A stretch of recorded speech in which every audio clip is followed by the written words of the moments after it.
In this episode, we'll check out some great art room hacks to help make our day-to-day easier. We'll take a look at how we can sub pricier items without compromising our projects or our engagement, and even how we can stretch our resources and our budget throughout the year by repurposing.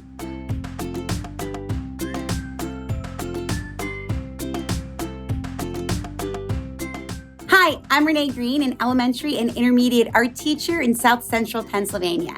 Welcome to the Art of Education University's Zero Budget Art Room, where we celebrate your ingenuity and help you make the most of your budget, all while spending zero out of pocket. I think one of the biggest hacks that I have really learned to utilize over the last 13 years is simply reducing the size of their projects. That allows us to get through projects a little bit quicker at a better pace so I can accomplish what I want to do during the year, but it also reduces the amount of supplies that we use. Years ago at a school that I worked at, I had inherited a ton of magazines. I wound up doing a Wayne Thiebaud project where students were collaging different desserts. And the first time that I taught that project, this was the size that I taught. They took as long as they look like they took. They were huge, and it was a lot of tearing and just a tremendous amount of work. So fast forward to me reteaching this project, and I scaled it down to a regular 9x12. And the results were amazing. They looked phenomenal. And I think the kids were way less frustrated too because it wasn't so intimidating, the size. So just so you can see the size difference. And it also saved us on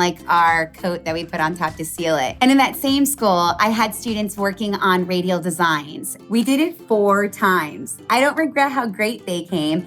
I do regret the amount of black ink that it took to achieve this project. We scaled it back to 2. And it was way more manageable for me to prep all the spaces and get all of the tables ready for ink. Cutting the size of projects in half is completely acceptable and okay. And it is a great hack to letting your budget stretch a little bit further. And something I love to assist with painting and creating textures on paint are using combs instead of actual paint scrapers. And when I've done this with a class, I've just made sure to get different combs so we have a difference in the width of the teeth. And you can get a great variety of different textures and scratches with these combs. And they can also use the back of their paintbrush too. And something else that I do that helps me stretch my paint budget is in my closet, so I want to show you that. All right, I promise it looks chaotic, but it's actually super organized. But let's go over here to the paint. So I'm fortunate in that I have a lot of paint, but I have a lot of paint because I buy a lower quality of paint. So what I do personally is I buy the more cost-effective paint,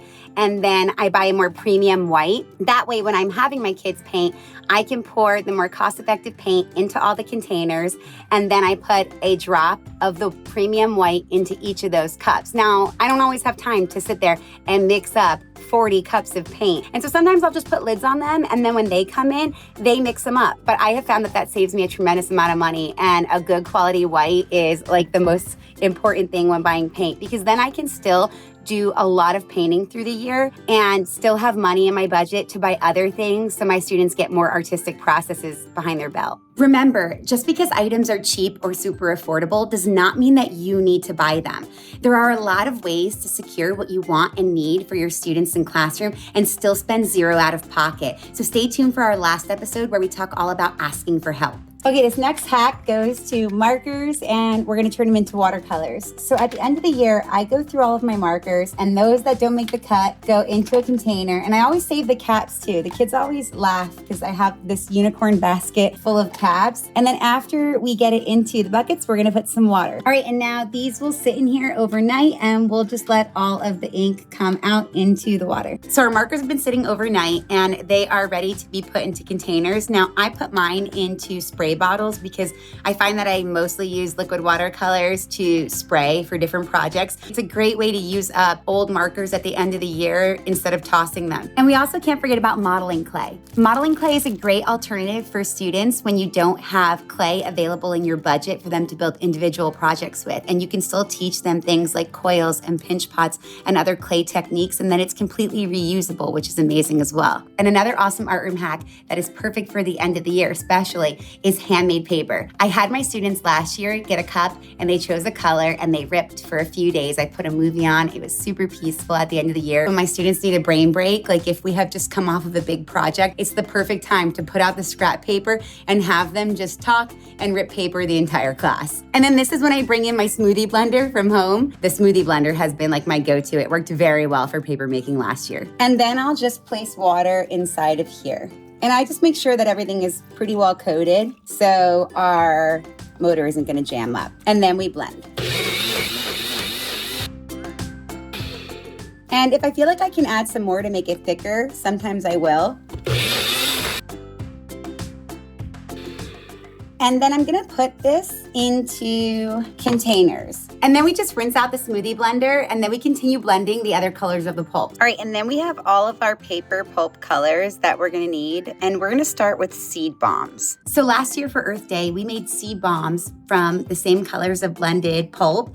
And we threw wildflower seeds inside of the pulp and then sculpted them into the earth. So I'm gonna take a little bit of the blue and I'm gonna throw some of the seeds into that. Sprinkle the seeds in there and mix it around. And I'm gonna squeeze out some of that water and we're gonna get it into a nice ball and then we are going to place on some details. So when you're done, you have a little earth and it's full of seeds. In this case, we use zinnia seeds and we let them dry out. And when they're dry, they take them home and just put it right in the ground. So it's a great Earth Day activity and it uses up your scrap paper. And now we're gonna move on to a paper pulp painting. And I just have a piece of thick board here. So what we're gonna do is we are just gonna spread glue onto the area that we're working on. And then we're gonna take that paper pulp and just start to fill in where we need each color to be. All right, and now let's talk about how we actually make our sheets of paper using old frames. So I nabbed 6 of these last year for $2.99 a piece. And I think it was even on half off day. So I got all of them for under $10, which was like a score. And so this is what we're going for, a really tightly stapled screen on our frame. And I didn't have a staple gun, but just asked my colleagues. So what we're gonna do is cut the screen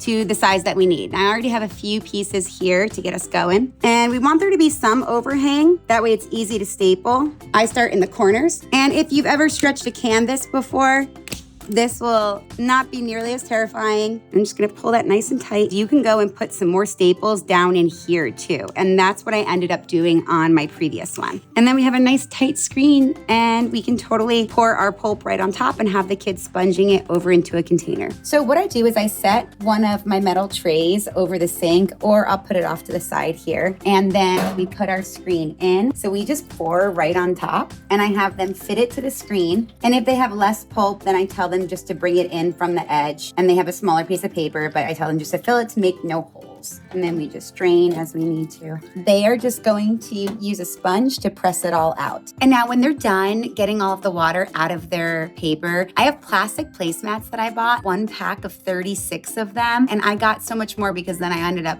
cutting half of them too. We take our placemat and put it on top of the board and then we just flip. And our paper will release off the screen. And then I just have them take this to the drying rack and it will dry usually in like a day or two. So if you're doing this, just make sure that you are not gonna use your drying rack for a little bit. And so we have our paper pulp painting and our seed bomb and our sheet of paper, all from the same scraps. If you're looking for more art room hacks, you're in the right place. We have an entire mini series dedicated to the best art room hacks around and a helpful compilation of articles over at the magazine. We'll drop the links in the description box down below. So another art room hack that I love involves forks. I love weaving. I have several looms at home, and so I love to teach weaving as well. And when I teach weaving to my students, I have them use forks as their weaving combs. So they'll just take a fork, and I'll keep a pack of forks in the middle of the room somewhere when they're weaving, and they will just push it down as they go. And then that way, if something breaks, it is not the end of the world. I have, 50 forks, and it is way more cost effective than me buying weaving combs for all of my students. So toothpicks and bamboo bamboo skewers are two more things I love in the art room for different projects. And bamboo skewers can totally be used for knitting projects in lieu of knitting needles. So credit goes to my friend Rebecca Pluff on this one, but my students created the most dynamite radial designs using neon paper with just toothpicks to quill with. And then we blacklit them and it just got even better. The only other prep that it entailed was me taking my neon paper to the copy room and just shredding it. So all my students did was take their strips, wrap the edge around their toothpick. They just laid their toothpick on the table and rolled up.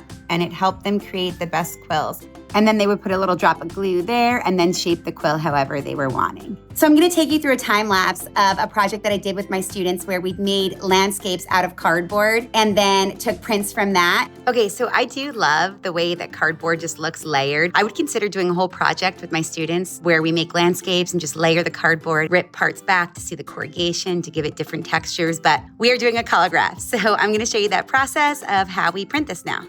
All right, and we got our print, so now we're gonna let this part dry and then we'll talk about what we're gonna do with this to create a whole second project from it. But now, this would be considered our final product, but we can totally have two if we do something equally as amazing with this. It's been covered in foil, it's been painted black, and now we need to get to the best part, which my students love, but we need to speed up the drying process. Somebody came through one day and gave me this hair dryer that I have had for I don't even know how many years. So now we're gonna blow dry our art project. I'm gonna speed that part up. Okay, we're fully dry, and now comes the best part. We're gonna rub it with steel wool to give it an antique look.